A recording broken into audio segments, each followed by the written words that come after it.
খ্রিস্টতে প্রিয় ভাই এবং বোন, আমরা প্রত্যেকটি দিন কিছু না কিছু টপিক নিয়ে আলোচনা করছি। আজকেও ঠিক একই রকমভাবে একটি টপিক নিয়ে আলোচনা করব।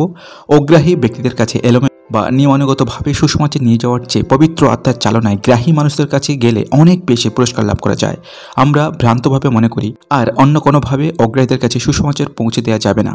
ভুলে যাবেন না, আপনার দেখা যে কোনো ব্যক্তির কাছে ঈশ্বরের সুসমাচার বাণী পৌঁছে দিচ্ছেন। আমরা বরং তাদের জিজ্ঞাসা করব, তারা গ্রাহী কি গ্রাহী নয়। এ বিষয়ে তাদের বিবেক কি বলছে, কারণ প্রত্যেকেরই মধ্যে কোনো না কোনোভাবে অপরাধবোধ আছে। পিতরের পরিচর্যায় কর্নেলিয়াসের পরিজনের মন পরিবর্তন এই একই নীতির আরও একটি উদাহরণ। পিতর অলৌকিকভাবে অইহুদিদের এই গ্রাহী দলের কাছে সুসমাচার প্রচারের জন্য প্রেরিত হয়েছিলেন। কর্নেলিয়াস তার বিবেকের কথা শুনেছিলেন এবং ঈশ্বরের অন্বেষণ করেছিলেন। এর প্রমাণ পাই গরিব লোকদের তিনি উদার হস্তে দান করতেন এবং নিয়মিতভাবে প্রার্থনা করতেন। প্রেরিত 10:2 ঈশ্বর পিতরের সঙ্গে তার সংযোগ ঘটিয়ে দিলেন।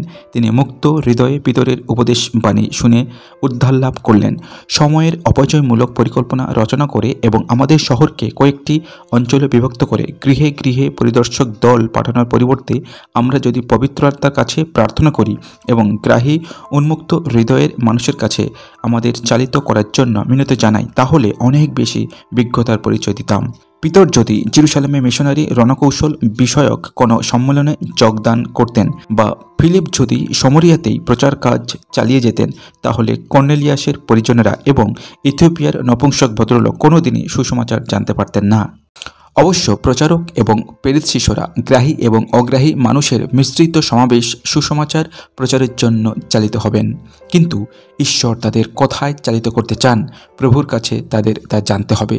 আবার প্রেরিত শিশুদের বিবরণে তথ্যে দেখা যাচ্ছে যে একজন আত্মা চালিত এবং আত্মায় অভিষিক্ত ব্যক্তি ঈশ্বরের রাজ্য প্রতিষ্ঠার কাজে পবিত্র আত্মার সঙ্গে সহযোগিতা করছেন। আধুনিক মণ্ডলীর তুলনায় প্রারম্ভিক মণ্ডলীর পদ্ধতিগুলি কত পার্থক্য ছিল, ফলাফলেও কত পার্থক্য। যে পদ্ধতিগুলি এত সফল হয়েছিল, আমরা কেন সেই পদ্ধতির অনুকরণ করছি না? এই প্রশ্নসূচক চিহ্ন রেখে আজ এখানেই বাক্যটি শেষ করলাম। কেমন লাগলো জানাতে ভুলবেন না। ভালো থাকবেন সকলে। ধন্যবাদ।